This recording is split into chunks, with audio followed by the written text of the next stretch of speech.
Layer skin hair and laser clinic లో latest టెక్నాలజీతో laser hair removal, anti ageing and hair fall issues కి advance treatments అన్ని ఇక cost గురించి వరి అవ్వాల్సిన అవసరం లేకుండా అందిస్తున్నారు. ఇంకా మీ కాన్ఫిడెన్స్ ని తిరిగి తెచ్చుకోండి. Get your free consultation now. ఆచి చికెన్ మసాలా. గరికపాటి మాటలను వక్రీకరించారా? విషయానికి వచ్చేసరికి ప్రముఖ ప్రవచనకర్త గరికపాటి నరసింహారావు, ఆయన చాలామంది ఫాలో అవుతారు. నేను ఇప్పుడు ఏ ఒక్కరిని నొప్పించడానికో బాధ పెట్టడానికో కాదండి, అసలు వాస్తవాలు ఏంటి అనేది ఖచ్చితంగా విశ్లేషించుకోవాలి. కోర్స్ ఈ వరుసనే ఈ పండగలో సెలవులో రావడంతో కొంచెం లేట్ అయింది. సరే, ఈలోపు కొంచెం అప్డేటెడ్ ఇన్ఫర్మేషన్ కూడా వచ్చింది కదా. వాళ్ళు కూడా ఒక ప్రెస్ నోట్ రిలీజ్ చేశారు. సో గరికపాటి కుమారుడు అనుకుంటా మా తండ్రి మాటలను వక్రీకరించారు అది ఇది అని చెప్పేసి అన్నారు. సో అసలు నిజంగా వక్రీకరించారా, అసలు వాస్తవం ఏంటి అనేది మనం ఖచ్చితంగా విశ్లేషించుకోవాలి. ముందుగా గరికపాటి నరసింహారావు గారు ఏం మాట్లాడారు, అందులో తప్పులేంటి, ఎందుకు వివాదాలు అయింది అనేది ఒకసారి మనం చర్చించుకుందాం. ముందుగా వినిపిస్తా. మధ్యాహ్న భోజనం ముఖ్యమైంది, చదువు మిథ్యాహ్నం అయిపోయిందంట.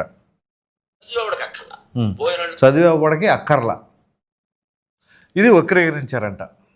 సో మధ్యాహ్న భోజనం పెడితే ఇక ఎవడ చదవడు అనమాట. మధ్యాహ్న భోజనం అంటే పొద్దున్న సాయంత్రం దాకా పెడతారా, మధ్యాహ్నం ఒక గంట సమయం కేటాయించి ఆ గంటలోనే పెడతారా పిల్లలకి?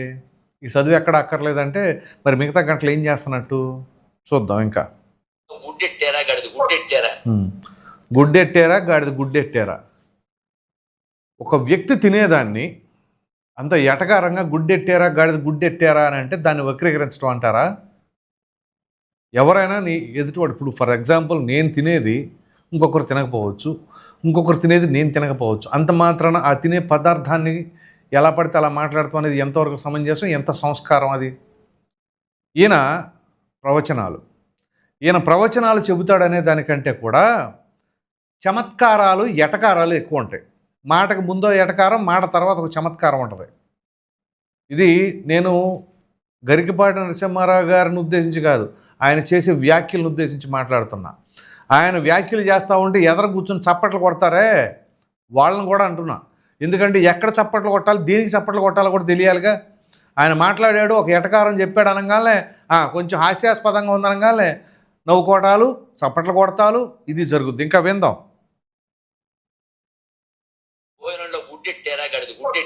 ఉంది గుడ్డెట్టారా గడిది గుడ్డెట్టారా? ఈయన గుడ్డు తిననుకుంటా. సో అందు గురించి ఈయనకు గుడ్డు అంటే కోపం. గుడ్డెట్టారా గడిది గుడ్డెట్టారా అంటే అన్నం తినేవాడు కోడిగుడ్డు పెట్టడం బుద్ధి ఉందా లేదా? ఎవరికి బుద్ధి ఉండాలి? అన్నం తినేవాడికి కోడిగుడ్డు పెడతాం అంటే బుద్ధి లేనివాడు పెడతాడా కోడిగుడ్డు? ఏం మాట్లాడతాం అసలు? ఈయన గరికపాటి నరసింహారావు గారు, మీరు పెద్దలు ఏంటవి ప్రవచనాలు చెప్తారు. మీరు ప్రవచనాలు చెప్పేవాళ్ళు ప్రవచనాల గురించే చెప్పండి, అంతేగాని ఎలా పడితే అలాగ. ఒక సమాజం అన్న తర్వాత అన్ని వర్గాల వాళ్ళు ఉంటారు. పేద, దిగువ మధ్య తరగతి, మధ్య తరగతి, ఎగువ మధ్య తరగతి, అలాగే ధనవంతులు, కట్టిక పేదవాళ్ళు ఉంటారు. సో వాళ్ళు పెరిగిన వాతావరణానికి, వాళ్ళు పుట్టిన వర్గాల పరంగా కావచ్చు, వాళ్ళకున్న అలవాట్ల పరంగా కావచ్చు, ఆ తినే పదార్థాలు అనేవి ఉంటాయి. గుడ్లు తింటారు, అది ఏమన్నా నేరమా? బుద్ధి ఉందా? గుడ్డు పెడతానికి అని చెప్పేసి మాట్లాడుతున్నాడు ఈయన. మీరు తినండి, ఎవరు కాదంటారు? మీ వర్గాల్లో తినరు కాబట్టి మీరు తినరు. అంత మాత్రాన తినేవాళ్ళని కూడా కించపరిచేలాగా గుడ్డు పెట్టారా? పెట్టినోడిని కూడా మళ్ళా ఇందాం. ఇంకా ఏంటి చదువుకుంటే చదువుకోమని లేకపోతే వెళ్ళిపోమని చెప్పేది? ఎంతమంది ఉన్నారు? గవర్నమెంట్ స్కూల్స్లో చదువుకోవడానికి వచ్చే విద్యార్థులు వాళ్ళ కుటుంబ స్థితిగతులు తెలుసా? ఇంకా మనం గట్టిగా మాట్లాడితే ఈ కోస్టల్ బెల్ట్లో ఉన్నవాళ్ళు చాలా వరకు బెటరు. కరువు ప్రాంతాల్లో ఉన్న వాళ్ళ పరిస్థితులు, వాళ్ళ బ్రతుకులు ఎలా ఉంటాయో తెలుసా? పోనీ తెలిస్తే ఇలా మాట్లాడరు. మాకు అన్నీ తెలుసు, ప్రపంచం అంతా చదివేసామని అంటే అనుకుంటే సరిపోదు, మనం చెప్పే మాటలను బట్టి అర్థమవుతుంది. వెళ్ళండి ఒకసారి కరువు ప్రాంతాలు. అటు వెళ్తే ఒక ప్రక్కన చుక్క నీరు, వర్షం పడక, పంటల పండక, పేరుకు పొలాలు ఉంటాయి కానీ పంటల పండవు. అటువంటి వాళ్ళ పరిస్థితి ఏంటి? సరిగ్గా 3 పూట్లు వేళ్ళు నోట్లోకి వెళ్ళలేని పరిస్థితుల్లో ఉంటారు వాళ్ళు. సో బిడ్డలనన్నా స్కూల్కి పంపిస్తే కనీసం ఓ పూటన్నా మంచి ఆహారం లభిస్తుందేమో అనే కొంచెం తృప్తి అన్న తల్లిదండ్రులకు ఉంటుంది. ప్రభుత్వం పెట్టిన ఈ పథకం వలన, మధ్యాహ్న భోజన పథకం అనేది, దానికంట ఈయనకు మరి ఎందుకు వచ్చిందో ఆ ద్వేషం అర్థం కావట్లా. విందాం. కోడిగుడ్డు కోసం వస్తావు నువ్వు అంట. కోడిగుడ్డు కోసం వచ్చాను మీకు చెప్పారేంటి? కోడిగుడ్డు కోసం వచ్చారని కోడిగుడ్డు కోసం వస్తావు నువ్వు అంటావేంటి? ముందు చదువు కోసం వస్తున్నాడు. గుడ్డు పెట్టిన తర్వాత వాళ్ళు స్కూల్కి రావట్లా.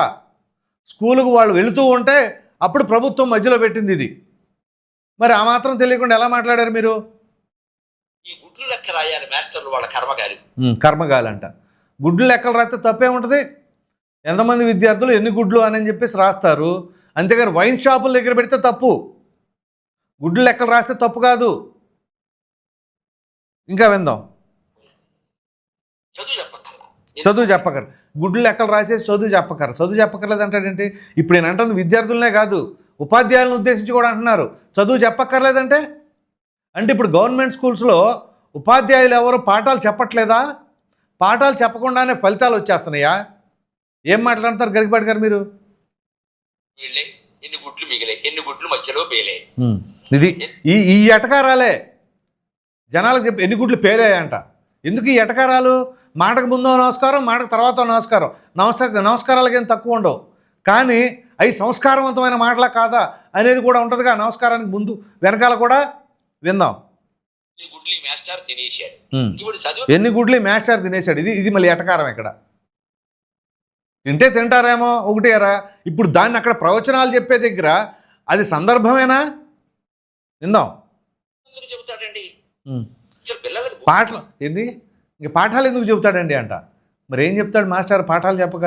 ఇప్పుడు మీరుండారు ప్రవచనాలు చెప్పకుండా ఎటకారాలు చెబుతున్నారు, వాళ్ళ పాఠాలే చెప్తున్నారు, కానీ మీరు ప్రవచనాలు చెప్పట్లా అని అంటే ఏమంటారండి? సో భోజనం పెట్టి ఏంటంటే వాళ్ళు భోజనాలు వాళ్ళు తెచ్చుకోలేదు మానేమానండి.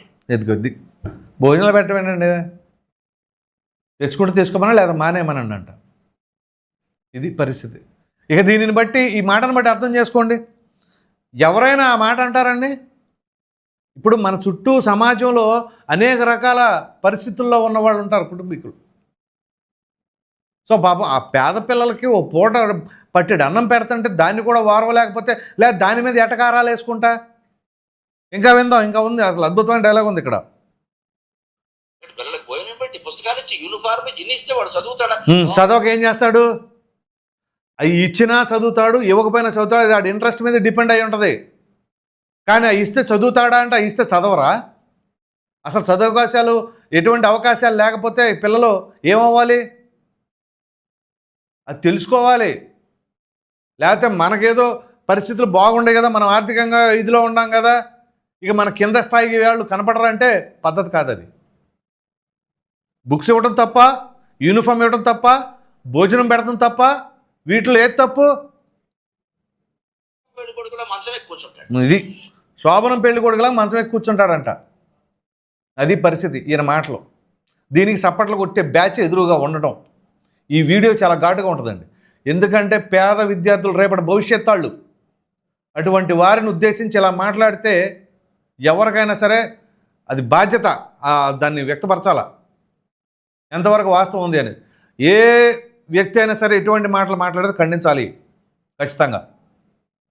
సో గరికపాటి గారు అనగానే ఆయన ప్రవచనాలు చెప్తాడు కదా, ఆయన మాటలో తప్పే ఉంది అని సమర్థించే వాళ్ళు ఉన్నారు. దీన్ని కూడా అదిగో ఎందుకు చదువుతాడు వాడంట. చదవరేక ఎవడు చదవట్ల పోరి, ఈయన చెప్తే తీసుకుందాం. మరి ర్యాంకులు ఎక్కడి నుంచి వస్తున్నాయి?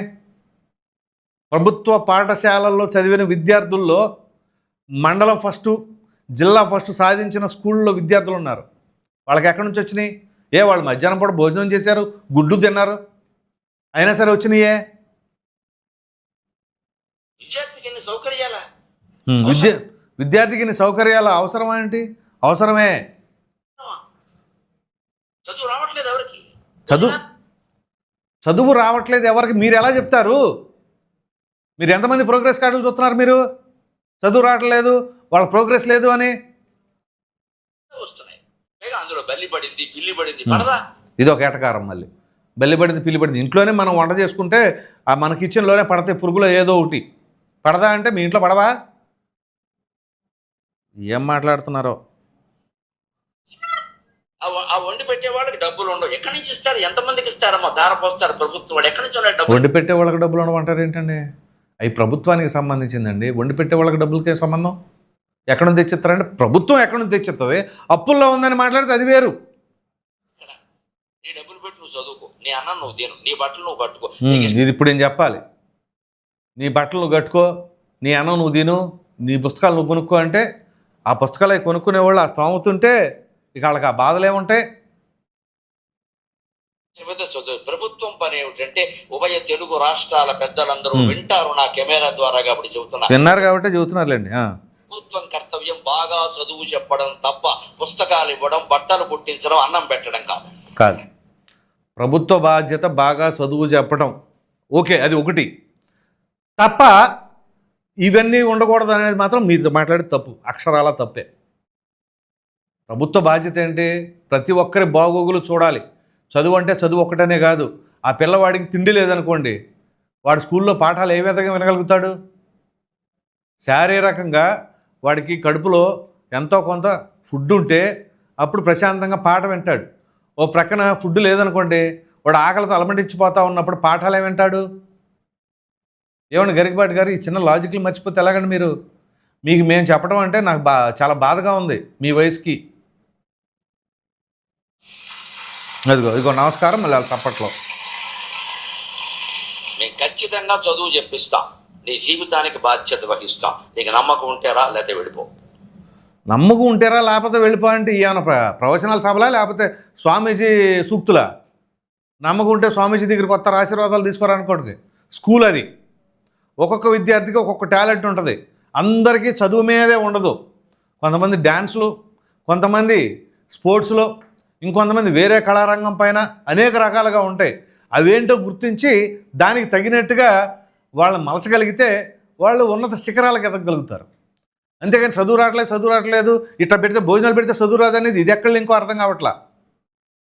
సో ఇప్పుడు ఈ మాటలను వక్రీకరించారంట. ఏం వక్రీకరించారు? ఎవరు వక్రీకరించారు? ఇందులో వాళ్ళ కుమారుడు ఇప్పుడు అంటున్నారు వక్రీకరించారు. ఏం వక్రీకరించారు? మీ ఫాదర్ మాట్లాడే దాంట్లో ఎవరో వక్రీకరించవసరంలా. ఆయన మాట్లాడే మాటలోనే చాలా ఉంటాయి. ఈయన ప్రవచనాల కంటే కూడా ఎదుటి వాళ్ళపైన సెటైరికల్గా మాట్లాడే వ్యాఖ్యలు ఎన్నో ఉంటాయి. మహిళలను కానీ, ఆడపిల్లలను కానీ, యువతులను కానీ ఎన్నో రకాలుగా మాట్లాడతారు. అంతెందుకండి, ప్రవచనాల్లో ఫుల్ బాటిల్ గురించి, మందు ఓపెన్ చేయటాల గురించి కూడా చెప్పాడు ఆయన. అది ఎటకారానికి సంబంధించింది కాదా? ఏ స్వామీజీ అన్న చెప్తాడా? చెబితే మామూలుగా చెప్తారు, బాటిల్ ఇట్లా ఓపెన్ చేస్తారు, అట్లా ఓపెన్ చేస్తారు, మళ్ళీ ఇంకొక కంపెనీ వస్తారు, ఇవన్నీ మాట్లాడతారు ఆయన. ఈయన చేసే వాటిలో చాలా వివాదాలు ఉంటాయి. కానీ ఎందుకులే అని చెప్పేసి పెద్దగా ఎవరు పట్టించుకోవట్లా. కానీ ఇట్లాంటి సరే మీరు యువతులపైన మాట్లాడినా, మహిళలపైన మాట్లాడినా పెద్దగా రియాక్ట్ అవ్వలేదు. కానీ ఇలాంటి అంశాలు పేద విద్యార్థుల పట్ల మాట్లాడితే మాత్రం ఏ ఒక్కరు ఉపేక్షించరు. ఇది మాత్రం గుర్తుంచుకోండి. ఇప్పుడు ఏపీ ఫుడ్ కార్పొరేషన్ చైర్పర్సన్ అనుకుంటా ఆయన ఎవరు, ప్రతాప్ కుమార్ రెడ్డి, ఆయన కూడా స్ట్రాంగ్గానే కౌంటర్ ఇచ్చారు. సో వారితో వీరితో మాట్లాడించుకోవడానికి ఎందుకు మనకి బాధ? లేకపోతే వయసుతో పాటు ఇవన్నీ కూడా మనకేమైనా వచ్చేస్తాయని అనుకోవాలా? ఏదైనా సరే మాట్లాడేటప్పుడు, అది పబ్లిక్గా మాట్లాడేటప్పుడు 10 మంది మధ్యలో, అందులో మీరు ఒక ప్రవచనకర్త అని ఉన్నప్పుడు ఇంకా ఎంత జాగ్రత్తగా మాట్లాడాలి. ఎటకారాలు, చమత్కారాలు వీటికి ఇచ్చిన ప్రాధాన్యత ఆ ప్రవచనాల మీద ఉండదు అని చెప్పేసి కూడా చాలామంది అభిప్రాయపడుతూ ఉంటారు. కాబట్టి ఇక్కడ ఎవరైనా సరే, అది గరికపాటి నరసింహారావు ఇంకోట ఎవరైనా, చాగంటి కోటేశ్వర గారు, ఎవరైనా సరే ఎవరు మాట్లాడినా చాలా జాగ్రత్తగా మాట్లాడాలి. అందులోనూ మీలాంటి వాళ్ళు ఇంకా జాగ్రత్తగా మాట్లాడాలి. అంతేగాని పేద విద్యార్థులు, పేదవాళ్ళ బతుకులపైన మాత్రం వాళ్ళని ఇబ్బంది పెట్టేలాగా మాట్లాడితే ఏ ఒక్కరు ఉపేక్షించరు. దయచేసి గుర్తుంచుకోండి. గుడ్డు పెడితే తప్పు, భోజనం పెడితే తప్పు. మీరు పెట్టండి భోజనాలు, లేకపోతే వాళ్ళకే అందరికి తీసుకెళ్ళి. గుడ్డు లేకుండా మీరే పెట్టండి భోజనాలు. అప్పుడు ఎవరు మాట్లాడారు, అరే గరికపాటి నరసింహారావు గారు గవర్నమెంట్ని కాదని ఆయనే పెడుతున్నాడు బ్రహ్మాండంగానని చెప్పేసి మీకు మంచి పేరు వచ్చింది. అలా ఉంటుందన్నమాట. పెట్టొద్దు అనే అధికారం మీకు రావాలి అని అంటే పెట్టగలిగే కెపాసిటీ ఉండాలి. ఆ దారిలో వెళ్ళొద్దు అని అన్నప్పుడు ఇంకో దారి చూపించగలగాలి. అప్పుడే ఆ రైట్ ఉంటుంది ఎవరికైనా మాట్లాడేది. మీరు భోజనం పెట్టొద్దు అన్నారంటే మీరు పెట్టండి భోజనం. ఆ అవకాశం పెట్టే చోట పెట్టొద్దని మీరు ఎలా చెప్తారు? ఎంతమంది పనులు లేక, తినడానికి తిండి లేక ఇబ్బంది పడుతున్నారో మీకు తెలుసా? పోనీ ఆ గణాంకాలు ఏమైనా తెలుసా? అవి తెలియదు. ఎంతమంది 3 పూటలు తినడానికి తిండి లేక అలమటిస్తున్నారో అది తెలుసా? పోనీ తెలీదు. కానీ 4 జనాల మధ్యలో కూర్చొని మనం ప్రవచనాలు చెప్పుకుంటా వాళ్ళకి మాత్రం భోజనం పెట్టొద్దు అని అంటాం. చెప్పుకోండి, భగవంతుడి గురించి చెప్పండి, మంచి మంచి నీతి వాక్యాలు చెప్పండి, వింటారు. కానీ దయచేసి పేద విద్యార్థుల జోలికి, పేదవాళ్ళ ఆకలి ఏడుపులు, వాళ్ళ ఆకలి మంటల్ని మనం దయచేసి ఎటకరంగా మాట్లాడుతాను. ప్లీజ్, ఇది మాత్రం నేను సిన్సియర్గా రిక్వెస్ట్ చేస్తున్నాను. నాట్ ఓన్లీ గరికపాటి గారు, ఎవరైనా సరే పేదవాళ్ళ గురించి, పేద విద్యార్థుల పట్ల, వాళ్ళకి పాపం ఆ వయసులో ఏమీ తెలియదు, అయినా పిల్లలు దైవ స్వరూపం అని చెప్పేసి అంటారు. మరి అటువంటి పిల్లవాళ్ళని ఉద్దేశించి ఎలా మాట్లాడగలుగుతున్నారు మీరు, ఓ ప్రవచనకర్త అయి ఉండి? కాబట్టి దయచేసి ఇప్పటికైనా సరే దానిపైన క్షమాపణ చెప్పండి. దానికి మళ్ళీ కవరింగులు చేసుకుంటా దాన్ని మీద వక్రీకరించారు, కావాలని ఇలా చేశారు, లేకపోతే ఏఐతో మాట్లాడిచ్చారు, ఇట్లాంటివి మాత్రం దయచేసి చెప్పమంటే, ప్రజలు అంత అమాయకులేం కాదు. సో పొరపాటు నోరు జారానని చెప్పేసి అంటే దానికి ఎవరేమనరు. కానీ దాన్ని సమర్థించుకోవడానికి మళ్ళీ ఇంకోటి చెప్పి ఏదేదో చేస్తే ఉపయోగం లేకుండా పోతుంది. మరి మీరేమనుకుంటున్నారు గరికపాటి గారి వ్యాఖ్యలపైన అనే అభిప్రాయాన్ని అయితే కామెంట్లో తప్పకుండా తెలియచండి. అఫ్కోర్స్ నన్ను కూడా తిట్టుకునే వాళ్ళు ఉంటారు, తిట్టుకోండి, ఇబ్బంది ఏం లేదు. కానీ పేద విద్యార్థులు అంటే మాత్రం ఏ ఒక్కరిని ఉపేక్షించేది లేదు అనేది మాత్రం సుస్పష్టం. Thank you.